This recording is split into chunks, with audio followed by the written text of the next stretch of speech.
Okay, let's go back to where we're learning. Okay, we learned the last thing was about admonishing somebody. You have a mitzvah to admonish somebody only if they're going to listen, and if it's a friend, you have to tell them over and over and over again. Okay, next thing is like this. You're not allowed to embarrass somebody, definitely not publicly, but you're not allowed to embarrass your friend, whether it's in speech or in action, meaning calling them names that would embarrass them. In fact, it says about calling somebody a nickname, you're not allowed to call somebody with a nickname, even if they don't mind it, but if it's a derogatory name, then you're not allowed to call them a nickname because you're still embarrassing the person even though they don't care about it. In fact, the Gemara says, if somebody embarrasses somebody publicly, he has no chelek in olam haba. Not only that, the Gemara learns out from the story of Yudah and Tamar that it's better to be thrown into a burning furnace rather than embarrass somebody publicly. Because what happened with Yudah and Tamar? Yudah came to Tamar, she asked for money, he gave her the staff and the ring as guarantee, as collateral, and then he came to pay her the money, and she didn't have it, and she wasn't there. And then Yehuda found out that Tamar became pregnant to prostitution, so he said, "Take her out to be killed." So Tamar could have said, "I'm pregnant from you." She didn't say that. She said, "I'm pregnant from the one who owns this staff and stick, this stick and the ring." So the Gemara learned out from there that it's better to throw yourself into a... Tamar was ready to be killed, rather than embarrassing Yehuda publicly by saying, "You're the one that did it to me." So Taisus, interesting, Taisus asked the question in the Gemara, on the side of the Gemara, Taisus asks, then why is it one of the three mitzvahs you have to give up your life for? We know idolatry, adultery, and murder. You have to give up your life for. Why doesn't the Torah mention a fourth thing? Not to embarrass somebody publicly. And Taisus answers, the reason why, because it's not explicitly mentioned in the Chumash. It's not an Aveda. Embarrassing somebody is not an Aveda that's explicitly mentioned in Chumash. Therefore, we don't count it in the three cardinal sins that you have to give up your life for. But in essence, you have to do it. What? Why would you have to do it if it is mentioned? There's so many things that are mentioned explicitly in the Torah that we don't say it's a mitzvah you have to do. Right, but I'm saying the Gemara says you have to give up your life. Of the Gemara. The Gemara says,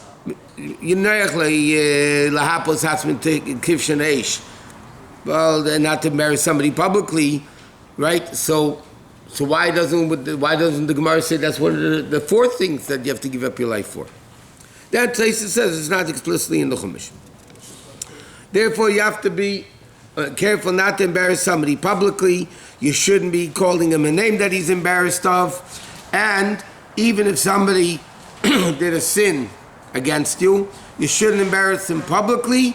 You should talk to him privately. Why did you do it? And this and that. But sometimes in heavenly things, in other words, not between you and somebody else, in heavy things that person making a chil Hashem or whatever it is, if you didn't, it doesn't help doing it privately, then you have a mitzvah to publicize it parabim, and you curse him and until he goes and changes his way. Like we find all the Nevi'im admonish the Jews publicly for their Avedas. So if it's between two people, then you're not allowed to embarrass them publicly. But if it's something between them and Hashem and the leaders have to embarrass the person, then you're allowed to do it. And what? Even the Alter Rebbe mentions that if you tell someone, one individual to do tshuva, he doesn't, you have to tell his rabbi, It depends what the Aveda was. That you calling the din that the Rebbe quotes is by an apikadis. Mitzvah l'sneisei v'gam le'ma l'rabbi she'yisna'enu. Talking Perek Lamed Beis. But over there, the Alter Rebbe is talking about the sin of Aveda Zarah. Here we're talking about other sins, not Aveda Zarah. What? If somebody comes in late and you tell the rabbi that he's making a minyan or something, did you embarrass that person? Is that called a sin? Can somebody embarrass the person publicly? In that case, you're allowed to. Especially when they're first told privately not to do it, and they do it anyway, so then you're allowed to embarrass them publicly. That's the din, what can I tell you? Isn't it better to just turn away? Huh? Isn't it better just to turn a blind eye and not say anything? No, because you're mitzvah chiach. You can't just turn. You see somebody sinning, you can't just turn away. If it makes it worse, why you say something? If it makes it worse, then you don't do it. Because then you're not making it better. The purpose is to make it better, not worse. So by telling the person they can do it in spite, then you're not allowed to tell them. But also sometimes, in a case of, if there's going to be a chil Hashem because of it, then you have to do it publicly, and even if they won't listen, that people shouldn't think that such a behavior is okay. Only by the Rav or anybody can do it privately? No, it depends. It has to be somebody, number one, that doesn't hate the person personally. And secondly, usually it's up to the teacher or the Rav or something like that to do it. Because who would manage the Jews publicly with the Nevi'im?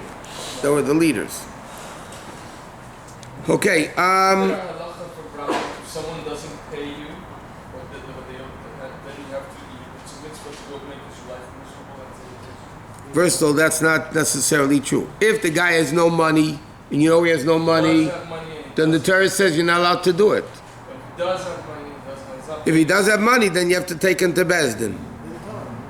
You have to take him to Bezdin. Maybe he doesn't owe you the money. How do you, a guy owes you the money? Maybe you think he owes you the money. That's where you have a Bezdin. Maybe he doesn't owe you the money. No? That is worthless. unpaid invoice. You have to bring that to Bezdin. Maybe the guy says they're forged. Maybe the guy says it never happened. Maybe how you don't know. Invoices are yours. What about his own? No, Apidin, you can't do that. You have to take a guy to Din Torah. And let the Bezdin rule if you owe him the money. If he owes you the money, he doesn't owe him. But if they come ask you about shidduch, about the person who always pays late, Shidduch. you say, It's right? not about a shidduch. First of all, there's a din that we'll get to. No, we're not yet. That's by Lashon Hara, which is the next siman in Kitzur.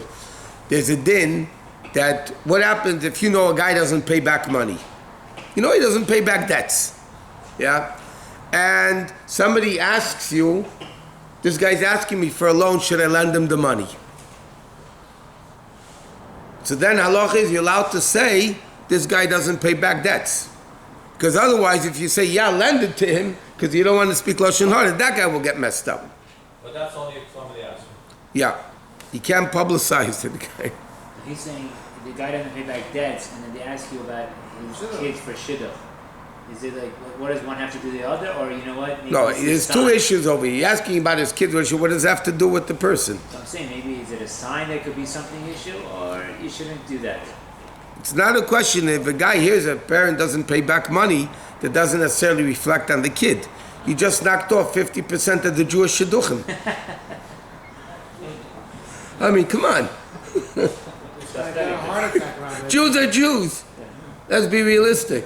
This guy got a heart attack because he mortgaged himself out so much for the shidduch. On the It's first a dance. separate, The first dance. that's a separate issue. Yeah. Okay, Boom. now, if somebody sinned to you, meaning they did something bad to you, and you don't want to admonish him, but you don't want to hate him, you don't want to hold a grudge against him, you just want to forget it completely. I haven't met such a person yet, by the way. Anyway, so that's Midas Chassidus. That's Midas Chassidus. That's the best way. And in fact, because the Torah only is against the grudging, the hating, but if you can convince yourself not to hate the person whatsoever, so then they're okay. Next thing is like this. You have to be careful with the respect of orphans and widows. For orphans and widows, the pasuk says when they cry out to Hashem, because they're down and out, so then Hashem listens to them better, easier.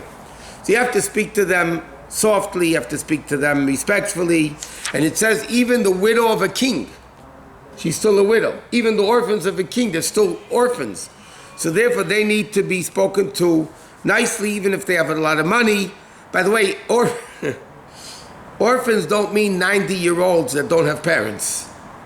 That halachically is not the gather of an orphan. Halachically, Still orphan. huh? Still orphan. I know when we were in India in '71, there was the two sisters, they were 90s, in their 90s, they had a lot of svarim, and we wanted to get svarim for the Rebbe's library, there was nothing there. And anyway, so they were crying to us, we're orphans, we don't have parents. They were 90 years old. And they're both crying that they have no parents in there. Halachically, the definition of an orphan, halachically, in Shulchan Aruch is up to the age they're able to stand on their own feet. And once they're old enough to stand on their own feet, then they don't have a din of a yosem. But in almana, until she remarries, it has a din of an almana. What if it's a goyish orphan or if it's not Jewish? I mean, you still have to be nice to them. They're still... You have to be a mensch. the Torah says, Kol almana v'yosem le'sa'anu. The Torah says, Kol... Obviously, it applies more to our brothers and sisters, but the same din would apply to them also. And it says, like it says, Im tzarek yitzak elai shemayesh matzakosem. Now, that din only applies, by the way, when you're admonishing them for yourself, meaning you scream at them because they did something wrong to you. But if you're strict with them, that they should learn Torah or a trade, or to go in the proper way of Torah mitzvahs, so then you're allowed to be firm and strict with them, but even then you should be a little bit softer than you would to another person. Because over there, then you're doing it for their benefit. You know, a lot of times orphans need to be, you know, in a nice way, but they need to be reined in, so to speak, a little bit, because they need to be raised, and there's no father to raise them, no mother to raise them. So they need to be reined in a little bit. But even then, it says you should have rachmanis on them and do it in that way. Oh, here Taka says, one is a yosim in this until they're able to do their own needs. You know, they're able to run a business and in the independent thing. Next thing is like this. You're not allowed to do something that somebody might suspect you of doing something wrong. For instance, he says the Koyanim, when they went in, there were certain, the Lishchas had the tzedakah monies in them. So the din was, when a Kohen went in there to take out money from that they needed for the Kabbanis, to the Beis HaMikdash, whatever, they would go in with special pocketless clothing. Why? That nobody should suspect them that they're stealing money from the list, from the magbis, from the money collected from tzedakah. So then they wouldn't go in with, or Moshe, another din they bring down. What happens if you're collecting tzedakah for people in the street or for institution, and somebody personally owes you a debt? They owe you personally money, and they meet you in the street. They say, "Oh, let me pay my debt to you." So the din is you're allowed to take the money, but you have to put it into the tzedakah pocket. And then when you get home, then you could take it out and pay yourself. Why? Because somebody watching you might think, oh, they're stealing money, the guy's giving it, they don't know this. They see that you're giving money to tzedakah, and they think you're pocketing the money for yourself. So therefore, the pasuk says, "V'yisim nekiyim Hashem Yisrael." You have to be clean, not only from Hashem, but even from Yidden. So the halacha is you're never allowed to do anything that can cause you to be suspected of doing something wrong, no matter what it is. In Beis HaMikdash, were they allowed to go in by themselves, or they have to be two people? A lot of times in the Beis HaMikdash, they went in with two people. That again, the people shouldn't suspect that an individual person did it. But in the Beis HaMikdash, even one person was allowed to go in because they had no pockets. So where are they going to put the money? It's all going to be in their hand anyway. So everybody sees what the story is. Another thing is Midas Chassidus is not to accept gifts. There's a pasuk Seini Matanis Yichya. One who hates gifts, Yichya will live long. So therefore, there's an interesting Bach in the Gemara, if I remember correctly, that says you can't taina that for a person. The person has to say himself, I don't want to take matanas. But you can't say, oh, Torah says you can't take a matana, therefore you're not allowed to take a matana, whatever it is. But a person should have amun in Hashem, because the pasuk says, Seini matanis yichya. The Peilish Chassidim say like this, Seini matanis, Ichya. Ichya, Miya. Yichya, But otherwise, you're not supposed to take matanis. Okay, next thing. Okay. Machashin so my bamain kim shiblag al teiro. Bkhanan rakashim Middot